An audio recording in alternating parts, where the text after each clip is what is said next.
Hey, good evening, everyone. I'd like to welcome you all to the 2024 Medfield Foundation Legacy Fund Grant Awards and Celebration. I'm Todd Treabanco, co-chair of the Medfield Foundation Legacy Fund, along with Chris Cahill. I'd like to start by thanking our donors to the Medfield Foundation Legacy Fund. Their support over the years has been outstanding. We're very fortunate to have a very committed and involved group of donors. I'd also like to thank the Legacy Fund Committee, which aside from Chris and myself includes Kirsten Poehler. Where's Kirsten? Kirsten Poehler, Mike LaBelle, Betsy Marble, Abby Marble, see you back there, Abby, Elizabeth Coleman, Pete Peterson, and Tim Borchers. Where's Tim? I saw Tim. Okay. So thank you for all of your hard work and dedication and working to get the word out about the grants and reviewing the applications and helping reach consensus about projects, very worthy projects in Medfield to fund. Also want to thank the Medfield Foundation itself. We have some board members here tonight for their support, including Leanne LaBelle, who is just the best person to organize a party in the whole town of Medfield. So we funded 3 grants this year, and I'm going to turn it over to Chris, who's going to introduce each group so they can come up and be recognized and tell us a little bit about their project. Thanks, Todd. Appreciate that. So it's wonderful to be back here. This is one of my favorite times of the year. We put a lot of work into these grants. The team does a lot of work. Those of you that submit the grant requests do a lot of work. Not everybody gets a grant received or awarded, I should say, but we appreciate all of the continued responses and opportunities. We're here to serve the community, and we are really pleased to be able to do that. And tonight's a celebration of all of you, not just the recipients, but those of you that made the effort to receive a grant. And we're going to spend a minute here talking to those that received these awards. So let's start with Rob Gregg. Rob, would you come on up here?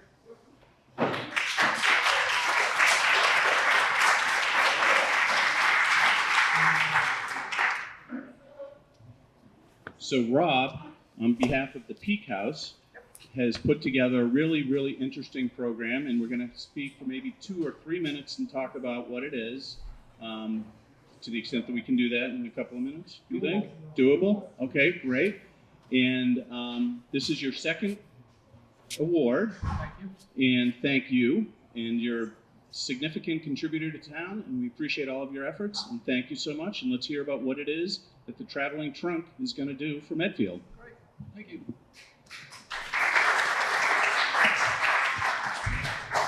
The Peak House Heritage Center is very pleased to accept a grant which is titled the Peak House Traveling Trunk.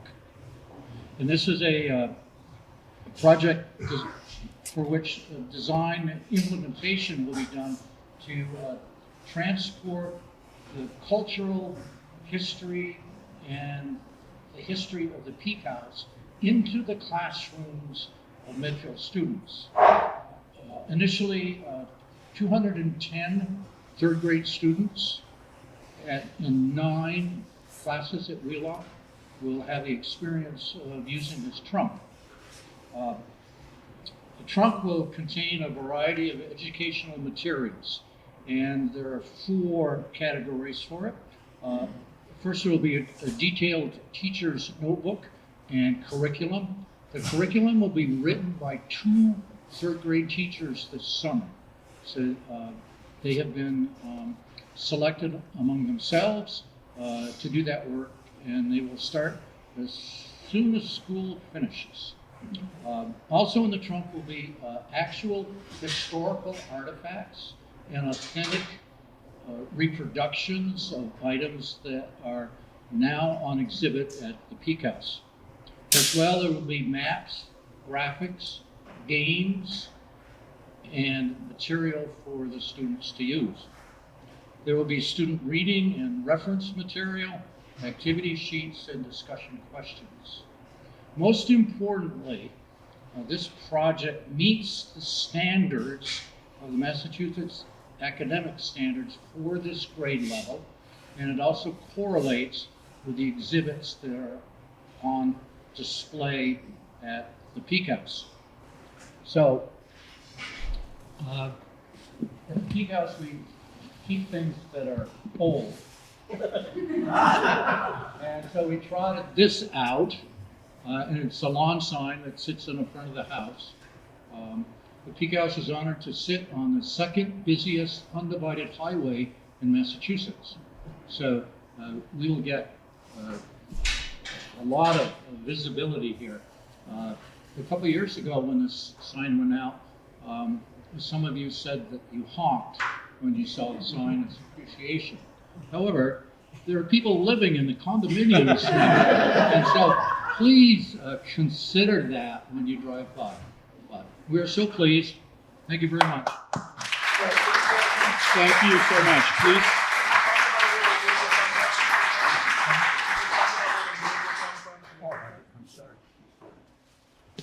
That's an important component of this whole thing, isn't it? There are two very important components of it. One was the fact that the curriculum is going to be written by the third grade teachers themselves. The second component, which especially pleases us, and I know it will you, the traveling trunk literally is a trunk with handles on it. It will look old, and the reason it will look old is that it will be constructed of material that came from the original Clark Tavern. So the McCready's Open Spaces builders have been very pleased to contribute to this as well as other projects. So that building, in some respects, will now make it into the classrooms. Thanks so much. Appreciate that.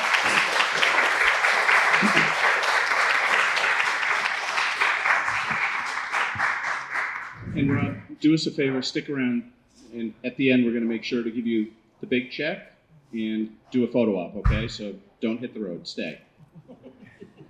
Thank you. All right, so next we're going to honor the folks at the Dwight Derby House. And Jeff Sauter, can you please come on up here and tell us a little bit about the Milliner's workshop that you're going to be putting forth. Thank you so much. You know, Todd called me a couple of days ago. He says, we might want you to say something brief. And I said, I've got an award, but I've never got one for being brief. So I'm doing the best I can here. The project that we're working on is something, actually my wife Michelle's standing there, but she's always said that women are almost invisible in history. I'm glad so many women are here tonight, because you never get credit for anything historically. And there's a long story I'll try to compress. There was a woman named Mary Townsend who married a man named Derby, who was charming and lovely until he married her, and he was the worst husband in the world. She left him after a year and a half. She had a little baby girl, and she was pregnant. She came back to the house. Her father owned the house and established residency in the Dwight Derby House in 1823. And they weren't a wealthy family. She had no way to support herself, so she started a woman's millinery shop in the East Parlor. Now, the East Parlor, if you're facing the green door, you all know the green door. You're facing the green door. It's the door, the room on your right, my left. That's the East Parlor. And our project is to do what museums have to do to sometimes. You have to refresh your exhibits. We are going to make the East Parlor look exactly like it looked in 1830 when Mary Townsend Derby was running a hat store. And the problem with that is finding appropriate artifacts. You can't get old hats because they just fall apart. So we're going to have to buy very expensive reproductions. One of our lead consultants is in the back row, Tracy Foley, who's an expert on antiques, where to find them, how to pay for them, all of that stuff. And I asked her to come along tonight because she's a lead consultant in this project. When we get all through,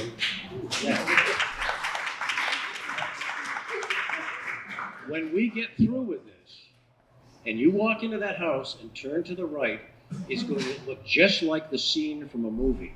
Everything that we put in there is going to be period appropriate. And we have kind of an eclectic combination of things in the house in general now, but it's not going to be that way in that particular room. So, matter of fact, if Medfield TV wants to come to a special on that room, we'd be happy to work with them on that. But that's the story, very short. If you want to know any more, come visit us anytime. We've even started arranging things. And one of the other consultants that I have spent his entire career in Hollywood designing sets. And when he first worked in there, he said there would have been an open fireplace in a room full of combustible hats.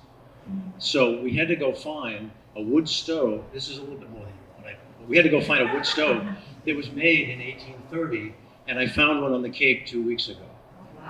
The guy that does this has spent his entire life refurbishing old coal and wood stoves. He supplied them to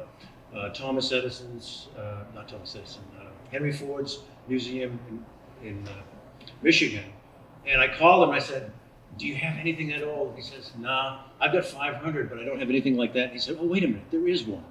And that's the one we're going to buy, because all of the other stoves of that age are already in museums. Wonderful. There you go. Thank you. Appreciate that. Thanks, Jeff. And our last recipient, I'm just going to backtrack a moment here. We should talk about amounts, right? So the Peak House has received a grant award of $7,500. $4,000 is going to be going to the Dwight Derby House, and this evening we're going to announce $10,000 going to Medfield Community Television. So Katie Duvall, would you come on up here and tell us about what you guys are going to be doing? Thank you so much. All right, hi everyone. I'm Katie Duvall, the Executive Director at Medfield TV, and I just want to start by saying a huge thank you to MFI and the Legacy Fund. Just personally, this is the largest grant I've ever received for any nonprofit that I've worked for, so this seriously means so much to me personally.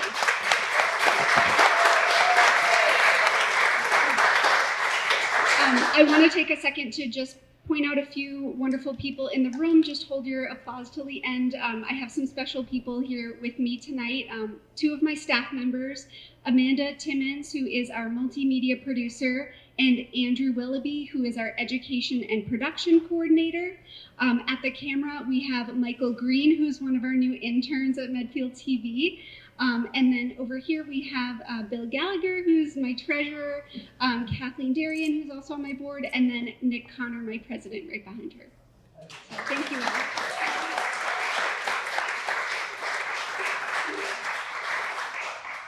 So a little bit about community media. It's changed a lot since the 1980s. We're no longer the Wayne's World and the Between Two Ferns that many of you are familiar with. We're not doing the typical PEG access television anymore. We're offering a lot more to our community, and we're finding new ways to offer different types of media to our community. So this fall, we created a vision to become a state-of-the-art digital media center. And thanks to the MFI Legacy Fund, we're on track to do that and offer even more ways for the community to express their First Amendment right to free speech. So we're so excited to be chosen as a recipient this year, because now we can finally offer podcasting as a new form of media for the community to enjoy. So we're going to start by training the staff on podcasting best practices and learn how to use Adobe Audition. And then in the fall, we'll purchase hopefully by the fall, we'll have purchased all of the software, equipment, and furnishings so that we can put a podcasting set in our studio. And then after that, we're going to offer free basic podcasting classes to the community. And everyone will get free access to the Adobe Audition Creative Cloud software as well. And then people in the community can create their own podcasts completely free with high quality, high production value equipment. And in addition to that, we will offer some paid multi-day classes for students in our youth media program, which is for middle school students, and then our teen program, which we're introducing this summer, and that's for our high school students. And then lastly, with the help of our friends at the Medfield Historical Society and maybe the Peak House and the Dwight Derby House, we will connect with people that have lived, worked, or studied in Medfield currently or in the past to have a new oral history project. And we are going to interview at least 10 people over the next 3 years. Hopefully more. We didn't want to promise too much and not be able to deliver. Maybe we'll interview that dog. We'll see. And then episodes will feature, all kinds of people in town. We won't. If you want to be on the show, just tell us. Come find me, and we'll make sure that you're interviewed. I don't know who's going to be doing the interviewing yet, but we'll see. I'm probably not the best person for it. I'm not good off the cuff. I have lots of notes. And then, so we'll be able to learn what the town was like decades ago, how the infrastructure and culture of the Medfield community has changed over the years, and maybe what these interviewees think that the future of Medfield is going to look like. So we're, again, very thankful to the MFI Legacy Fund for funding our digital audio education and storytelling project, and we look forward to seeing you all in our podcast studio soon.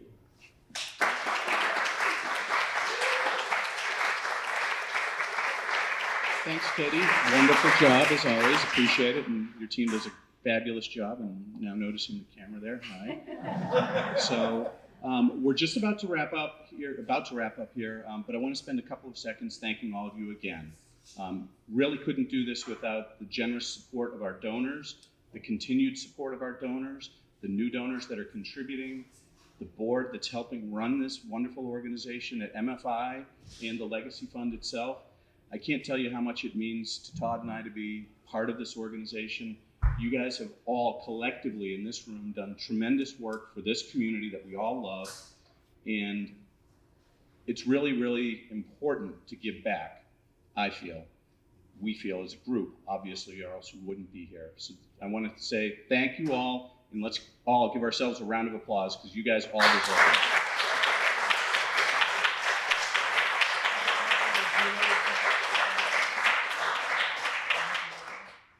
I think Todd has something you'd like to add.